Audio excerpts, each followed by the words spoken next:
Hey there, Chuck Licata of Big Daddy Media, as we continue on with our series of interviews with high school coaches of volleyball here in the state of Texas.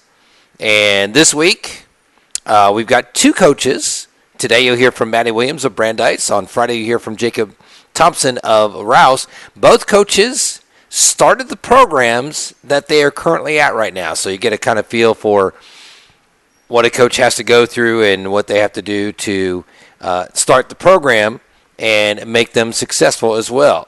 So before we get you to Maddie Williams here today, I'll show you our social media. Please follow us as we start building the Big Daddy Media social empire, if you will.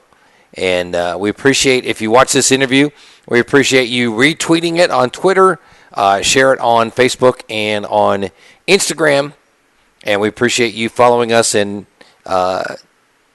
on Twitter as well as the other social media. So, without further ado, and before I forget my lines, here is Coach Maddie Williams of Brandeis High School. Enjoy.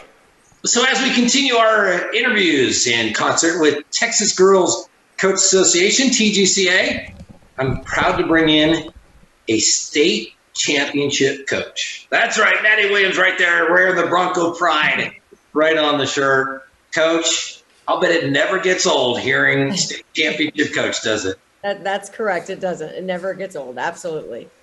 Talk about where we are, because we're doing this in June. Is there still any filtration down from winning the state championship for Brandeis volleyball? It's kind of died down a little bit, and rightfully so. In my opinion, we're starting another season and, just a couple months. And so that's kind of our preparation now. Really everything, what we do in off season changed because we ended so late. Right. And so it kind of, everything was thrown off in our off season. And so now I think it's like, we have a new expectation. Like that's always been there, but to have that reality, it just changes things a lot. And so I think we'll never obviously forget, and we're always going to remember all the fun that we had, but now it's like, okay, we've got to get on to the next season.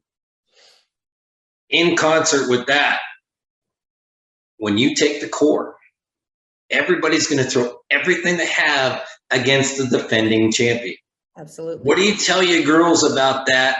What's the mindset going in? And especially early in the season, as you're trying to learn your team and, learn those positions and rotations and stuff, is that something that you'll address with them? Yeah, we'll talk about that. But in my opinion, if you constantly are comparing them, I don't think I'm going to get what I need out of them. And so our saying is going to be same expectations, different journey. So that means like we're going to take our hits early on. In tournaments, we're going to face tough teams. That's what we do. And we may not be 47-2 at the end, and that's okay. No, come on. We might have a little more losses in our tournament season, but it should prepare us. And we have 7 returners. 6 of them were on the court at state at some point. And so we're low in numbers, I think, because of COVID. And so we'll have some young kids, but like I said, we have kids coming back. I think when you lose 10 seniors, people automatically think y'all are going to be awful. But I don't believe that. I think that, we're going to do things a little bit differently, obviously, but I'm going to believe in my kids next year, just like I did this past season as well. If you hear 10 seniors off a team, everybody thinks about, you're going to have to rebuild. But we know the better programs led by the better coaches, and of course, everybody's a great coach, but, there's a little bit of a step there, a little bit of a echelon there. The good programs always just reload. And I get a feeling, because I know with talent's coming back, we got a chance to really get a good look at your coaching staff and how y'all do everything. I have a feeling you're going to fit, Brandeis is going to be in that category of reloading instead of rebuilding. I feel that way. I don't see it as rebuilding. I do see it as reloading and just changing things up a little bit. Knowing that I had 10 seniors graduating, and obviously every team has a core, nucleus that they're going to kind of build around. I had, who was current sophomores, I knew that coming in. I knew we were going to lose a lot of kids. And Right. so you've got to find a good nucleus to build around. And I think that we have that. We'll just have, like I said, a few areas that are different. We may not be as big in some areas, but the kids have played together a while. So we're fortunate. And knowing that we're going to be young, to me, that's future's bright. You know, it's not like we'll only have 2 seniors this year and that's it. Wow. Yes. Then when you make it to state and you win again and everybody, looks at you and says, oh, you only graduate 2 seniors. You should be back again next year, right? Absolutely. Right. We'll just make it a habit. I'm fine with that. That's easy. Talking with Maddie Williams, I'm Chuck Licata with Big Daddy Media in concert with TGCA. So you have had the fun and the pleasure of starting not one program, but 2 programs. You started Klein Collins.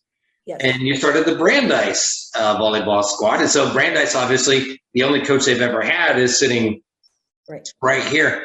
Talk about the fun of starting a program at a high school.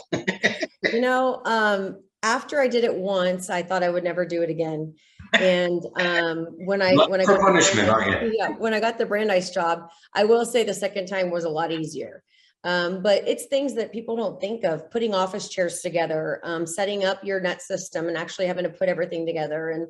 But it's fun because you can do everything your way and put your mark on it. And right. I think that's important. I grew up, I graduated from Clark. Kirby Jamison was the coach there for many, many years, coached me and my sisters. And I always thought when you thought of Clark volleyball, you thought of Kirby Jamison. Mm-hmm. And I feel like I have that tie to Brandeis and I'm loyal. And I think that when you build a program like that and you're staying for that long, we're going to start our 15th year. It's something with the community and everything that it's so worth it looking back, and things haven't always been perfect. I feel like you got to get over those obstacles in order to get some good things. And, but right now, obviously right now things are great. Yeah. Coming off a state championship, you can't complain. Right. It's funny you talked about Kirby Jamison. I remember her from back, in the day when I was in San Antonio, and a great comparison, Gretchen Peterson, who just stepped down as the head coach of Liberty Hill, and like you took Liberty Hill Heights, it's never been before. She was a player back in '95 when Tanya Nygren was at making a name for herself at Round Top Carmi. Oh yes, they won state championships, and yes. So the great players and the great teams have that great mark, mm-hmm. as it was. And I remember I was there covering for what was then KMOL TV, covering Clark volleyball. And when you talked about volleyball in San Antonio at the time, and still, you talk about Clark. Right. And I think that that's what's neat is I feel like now there's multiple teams in our area that are connected when you say San Antonio. And now obviously Brandeis is one of those. Before, people didn't know what Brandeis was because we were a new school, but here we are, year 15, it flies by and not so new anymore. And, so now in the San Antonio area, in most of our sports, we are extremely competitive. And I think that, now it kind of like gives the other teams on our campus that, oh, wow, we can do this too kind of aspect. Right. So let's do a little comparison. You started Klein Collins, you started that program and were there 15 years? Is that right? How many years were there? No, I was there 7 years. 7 years, right. Okay, so you start Brandeis and fortunately you've gone through this one. So as you said, it was a little bit easier. But how long did it take you to get Brandeis to the level that you were wanting to get it to? We started off really well. We started off with a team of 8. Wow. And I had five freshmen, 1 sophomore, and 2 juniors. And we won a lot. And I believe back then we didn't have 6A, it was 5A.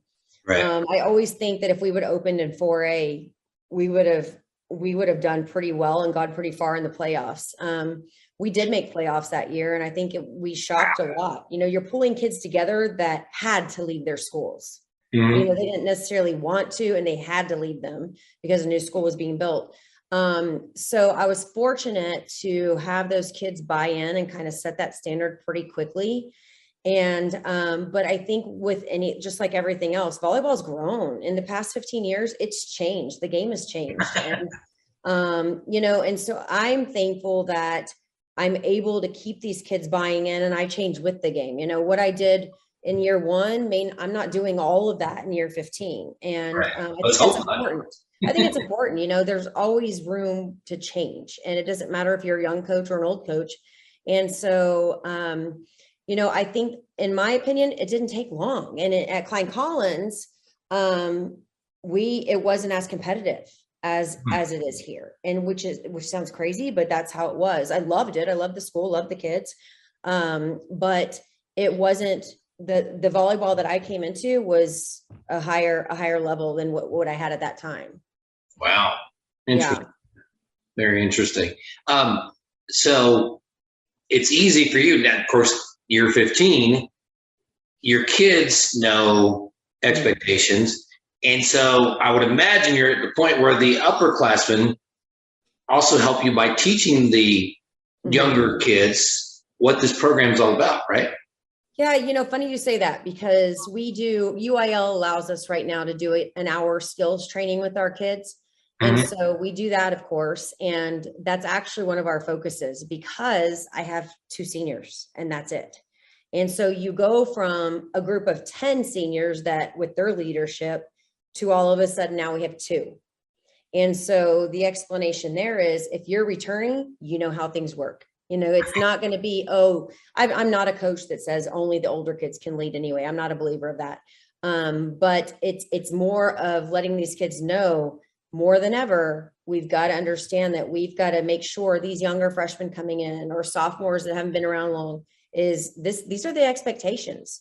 And so we have actually been working through that a lot, and I had to sit back and, what's wrong? Why are things different? Well, we lost 10 kids, and those are 10 kids that had a voice in some way, shape, or form. And so I think that's a lesson that we're kind of working through right now. Absolutely. It's funny, you talk about how volleyball's changed.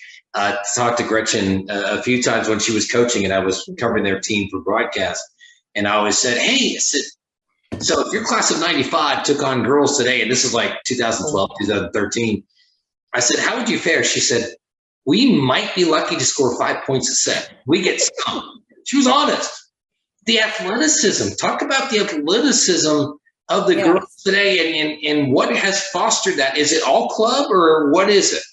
I think it's the training that they have. I tell my daughter that too. If I had the availability to train like these kids can train in a weight room, I just wonder how well that would help me and how good I would have been. I mean, I did well at what I did, but I can only imagine how much better. We had plyo boxes in the locker room area. We didn't have a weight room. We had a makeshift thing in the locker room.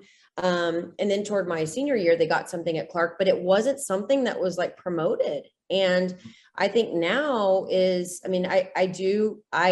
believe we have a great off-season program at Brandeis. And that's kind of what we're known for. It's tough, but it helps us and we get results. And so I always say, I just think that because we are able to do those things, we're so much more advanced now than when I played. God, yeah. Even 5 years ago.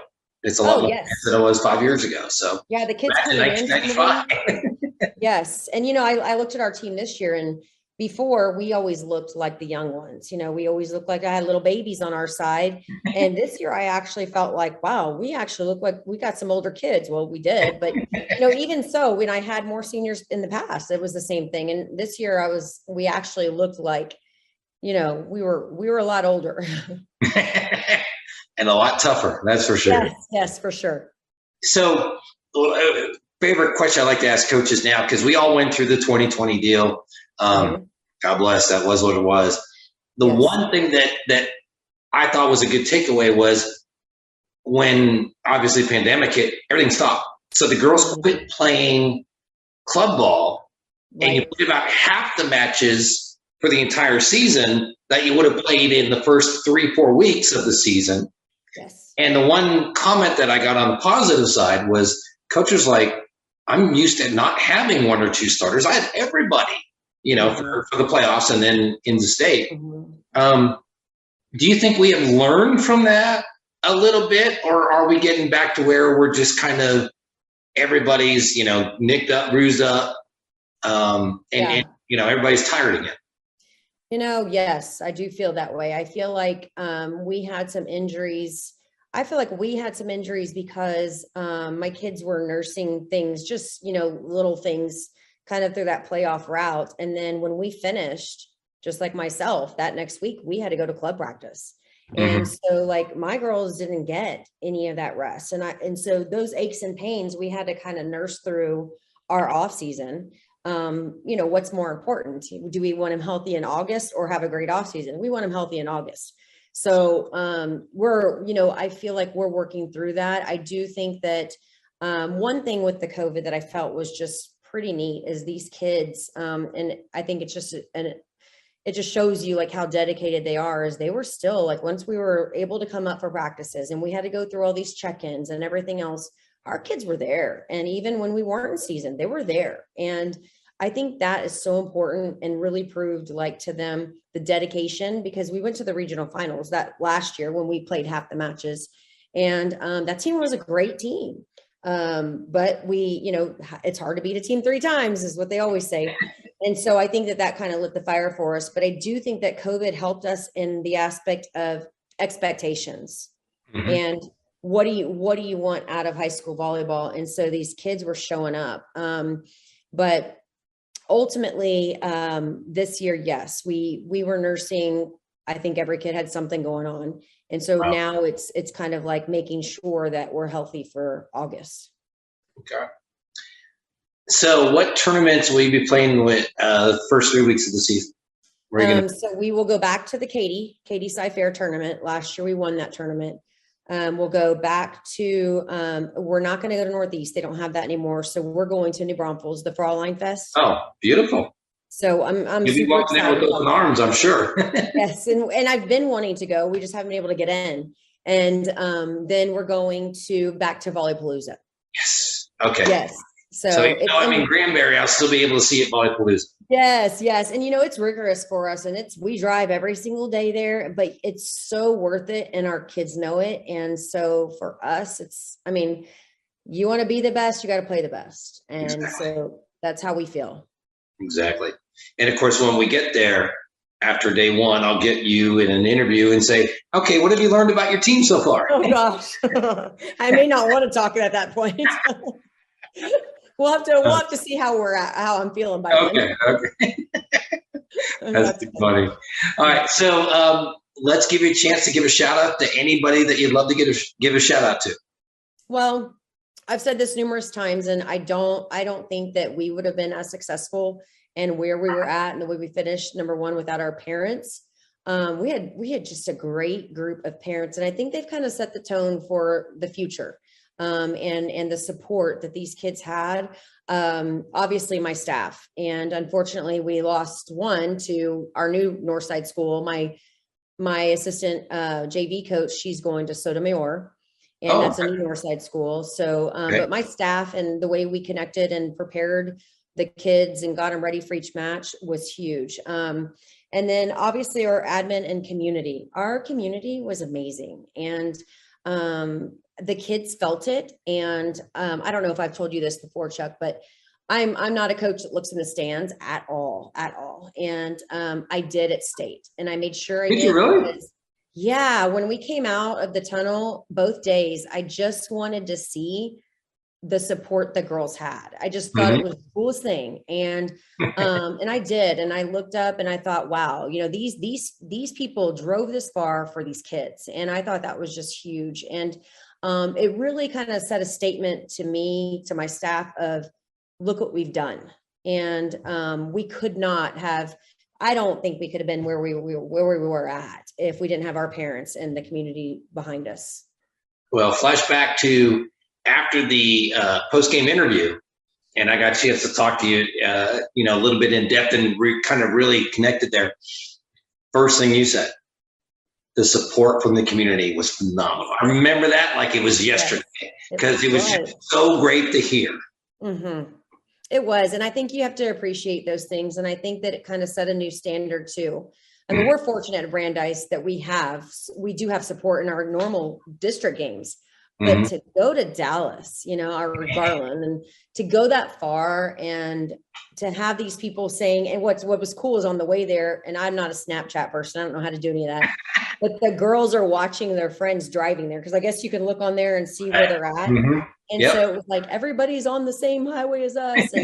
And so that was cool. Like they were just excited to know that people are coming to watch us. So I'm very grateful for that. Now, you are obviously a much better coach than I could ever be. But as a media person, let me impart some wisdom on you. Okay. I get, and I know people in volleyball understand, you know, the height that Brandeis volleyball is. Okay. So your tip is this: as you continue to win, people are coming after your assistant coaches. So get used to it. I know. It's a coaching tree thing. And it's great as a media person, you know, I'm 36 years in. It's great to see, you know, oh, this coach is here and won state. Oh, yeah, they coached on this coaching staff, which won state back in the day. And then, oh, that's right. The other assistant is this coach who just took this team to the regional finals. So I hate to tell you, but I'm getting used to it because it's coming. Yeah. And, you know, I get it. And I knew I was going to lose her, probably if not this year, then the next. And, you know, if you coach them up and you get great assistants, they're going to be head coaches, and all of mine that have been great coaches and know the game are all head coaches, and some are former players. And so I'm very fortunate to see, and I've already told Sarah, who's my assistant at Sotomayor now, is I'm pulling for her, I'm rooting for her, but until we're on the opposite side of the net, then I can't that day. But other than that, I'm going to support her 100%. That's right. I love you. I'm going to root for you. So you're on the other side of the floor, and then we're going to kick your butt. That's all there is. Absolutely. That is so great. Maddie Williams, thanks for the time. Look forward to seeing you at Volleypalooza and then thereafter, and maybe, you know, championship ring number 2, right? That's the plan.